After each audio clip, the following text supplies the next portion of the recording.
¿Qué tal? Buenos días.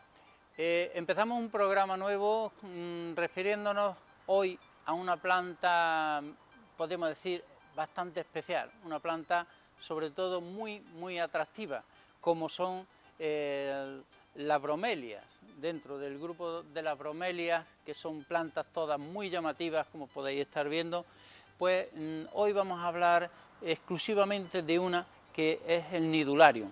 El Nidularium es una planta dentro de este grupo, que son unas 40 diferentes, y que es posiblemente, aparte de ser muy llamativa, de tener unos colores preciosos, es una planta dura, es una planta de principiantes, que le llamamos los viveristas, ¿no?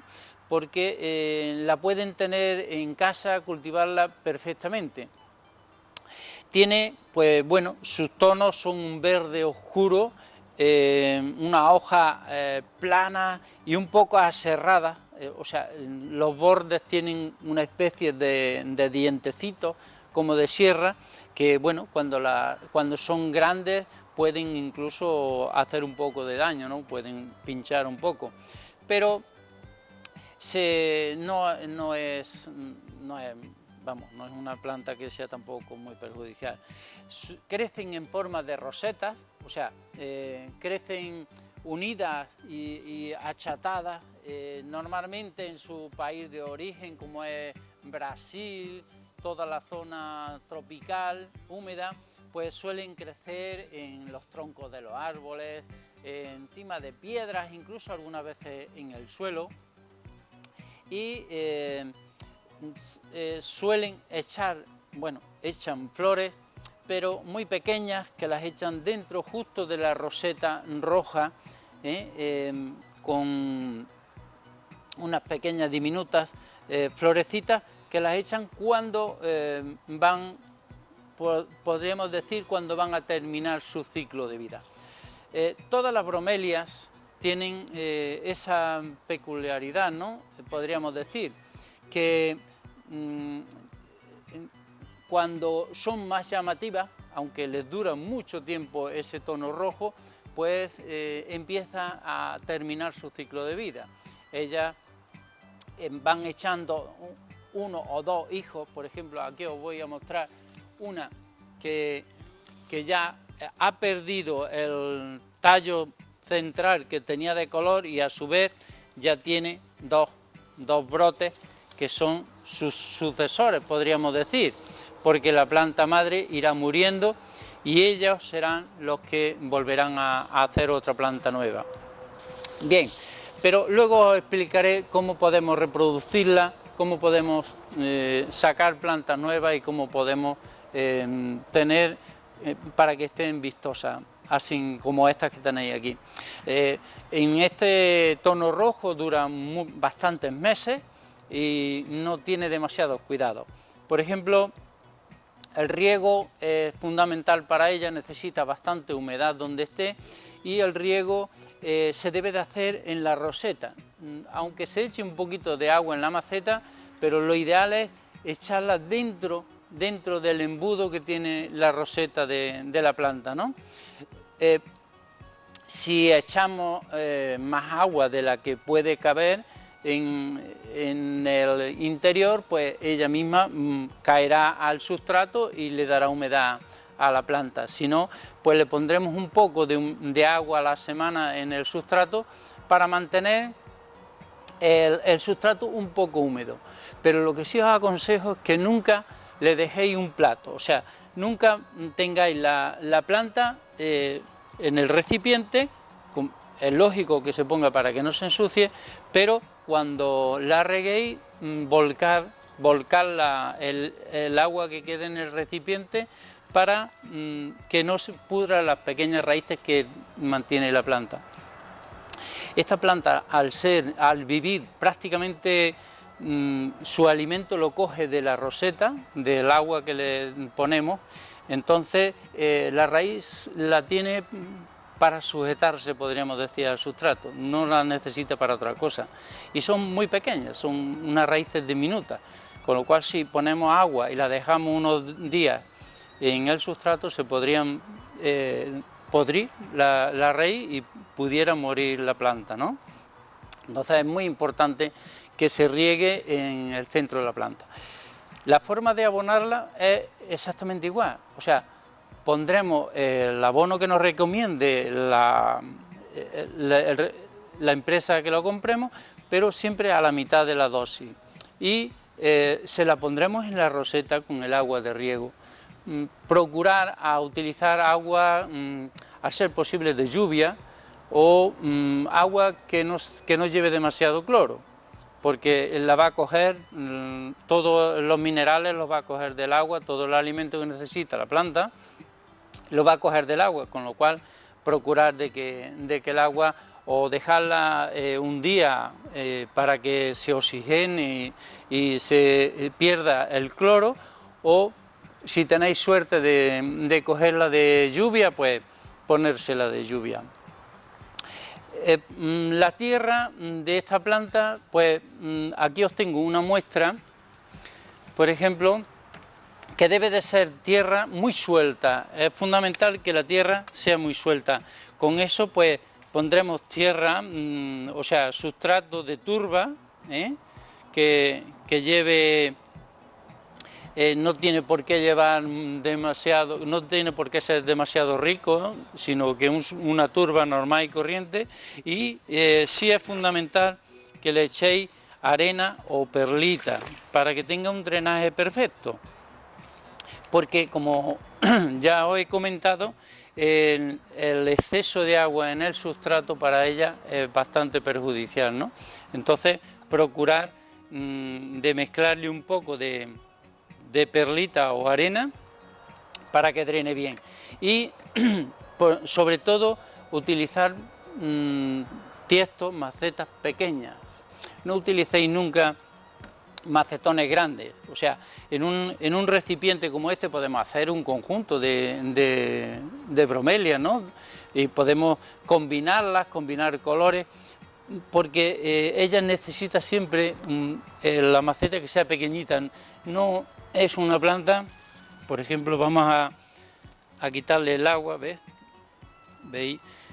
Siempre la cavidad del centro está llena de agua, y veréis que al quitarle la maceta, la raíz, que es muy pequeñita, pero le sobra sustrato, o sea, no necesita una maceta mayor, tiene sustrato de sobra, lo tiene sin ocupar todavía las raíces, ¿no?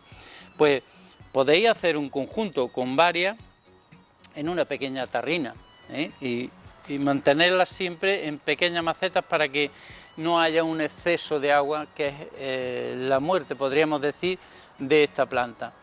Esta planta puede morir de dos formas diferentes: por ese exceso de agua en el sustrato, o por falta de humedad en la hoja o en el ambiente. Y luego quiere un sitio que sea luminoso, que tenga bastante luz, que tenga bastante claridad, y la temperatura normal de una vivienda. No es una planta que exija demasiado. Una temperatura entre 15 y 30 grados es ideal para ella, con lo cual dentro de una vivienda es una temperatura normal, creo, ¿no? Enfermedades que puedan atacarle, no demasiadas. Las enfermedades más normales que le suelen atacar es la cochinilla algodonosa. Bueno, la cochinilla o de uno u otro tipo, eso con un insecticida específico, la eliminamos enseguida, y no tiene muchas otras enfermedades, con lo cual la podéis tener dentro. Lo que sí os aconsejo es que pulvericéis por lo menos una vez en semana las hojas de la planta, para que mantengan el brillo de la hoja y el verde fresco, ¿no? Si alguna empieza a ponerse algún borde o algún pico marroncito, pues recortárselo, porque es la única forma de evitarlo. Y el trasplante para hacer plantas nuevas, como os comentaba, pues se pueden hacer de dos formas. Lo podemos hacer de semilla, que no es normal, no es recomendable, eso solamente se deja para los muy profesionales, o podemos hacerlo de esqueje. La forma más normal es hacerla por división de planta, o sea, cuando la planta madre va muriendo, los hijos van creciendo, y cuando los hijos alcanzan aproximadamente más de la mitad de la altura de la madre, es el momento de poderlos separar. No antes, porque antes no tienen raíces propias, y es muy importante que la planta tenga raíz, el esqueje nuevo tenga raíz propia. Por ejemplo, esta tiene aproximadamente esa altura que estamos hablando, y vamos a ver qué tal está de raíces. Pues mira, es muy sencillo, no hay que utilizar cuchillos o cosas cortantes, simplemente desenrear un poquito la raíz de la planta madre, aunque ella va muriendo poco a poco y va dejando paso a su bebé, a su hijo. Lo desenreamos un poco para que a la hora de nosotros coger los esquejes y tirar de ellos, no vaya a quedarse la raíz entre las raíces viejas de la madre.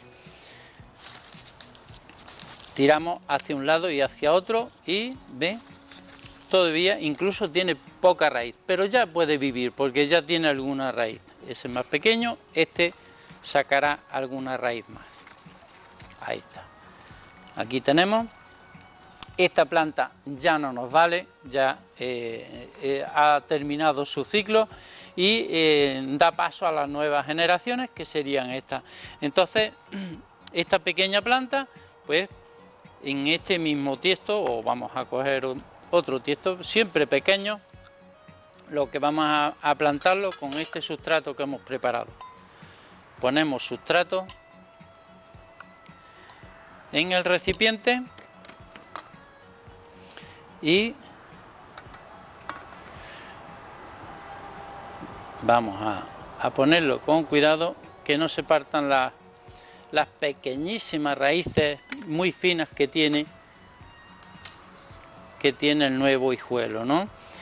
Ponemos un poquito de sustrato y oprimimos, eso sí, en esta planta oprimimos un poco la tierra, sencillamente pues al tener muy poca raíz debemos de oprimirla un poquito para que se sujete al sustrato. Y sencillamente pues bueno, ahí tenemos una planta nueva. Es una nueva vida que va a empezar a vivir a partir de ahora. ¿Cuándo se pondrá roja otra vez? Pues bueno, normalmente tardan unos 2-3 años en volver a ser adulta y en ponerse roja. Pero os voy a dar un secretillo para que vosotros lo podáis poner roja antes de tiempo. Cuando veáis que la planta ha agarrado bien, que ha formado una buena raíz, pues sencillamente cogéis una bolsa de plástico, ponéis 2, 3, 4 manzanas y la cubrís la planta. La cerráis, la cerráis herméticamente para que no se escape el gas que van a producir las manzanas al ir fermentando. Y ese gas es el que va a hacer que la planta madure y se vuelva roja.